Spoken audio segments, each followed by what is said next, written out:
Hey everyone, I just wanted to share a quick video. This is something I wanted to cover in week one's class, but I didn't have time to show you. But I want to show you now, which is um, I was talking about acoustic audio and analog electric audio and digital audio, and I thought this might be a good way to illustrate it.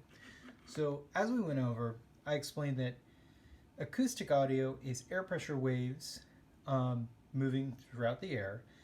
And the way that we turn it into analog audio is we have a microphone. Now, standing in for a microphone is this speaker, which I explained, if wired in reverse, can act as a microphone. Now, this speaker has two wire terminals, which are being split out to these two voltmeters. One is an analog voltmeter.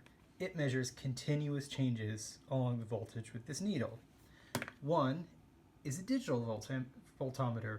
It will sample where the voltage is on this wire once every, I'm not sure what the hertz for this is, but let's say it's once every 100 milliseconds, something like that. So right now, it actually, I think, is picking up these changes right here. I think this is responding to my voice. Let's test if it responds to a snap. Yep. A little bit. What it will definitely respond to is if I press down on it. Now, you might not be able to see it because this one's not as sensitive, but the needle will move as I tap on the speaker. Now, this is a good explanation of analog audio. Even though there are numbers on this needle is moving continuously along with the pressure changes I apply to the diaphragm. Those pressure changes create voltages because this is moving a magnet through a coiled wire, which produces a tiny electrical current, AC electrical current. Over here you can see it with more precision because this is a much more sensitive multimeter. You'll see a digital readout of the voltage. This is AC voltage measured in volts. I can't get it over 1 volt, but I can get it up to, it looks like 3.3, 0.4, 0.5 AC volts. This is a good explanation of what's happening in digital audio.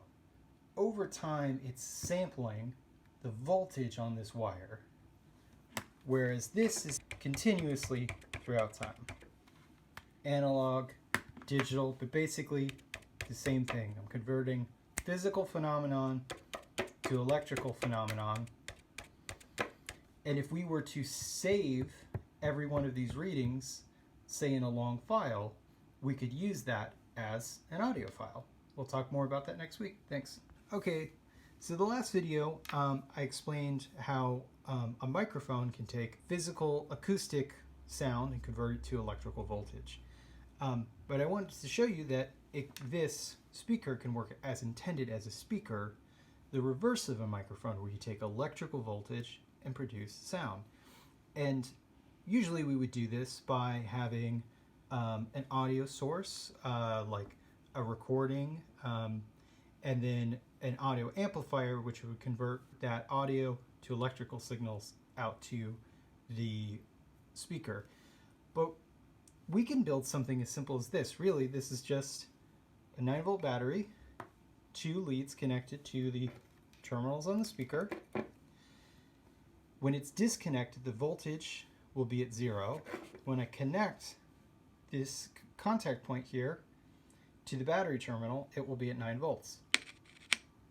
If you heard that, that is a pop of it going from 0 voltage to 9 volts, which pushes the speaker up. Or maybe in this case pulls it down. Yeah, it pulls it down.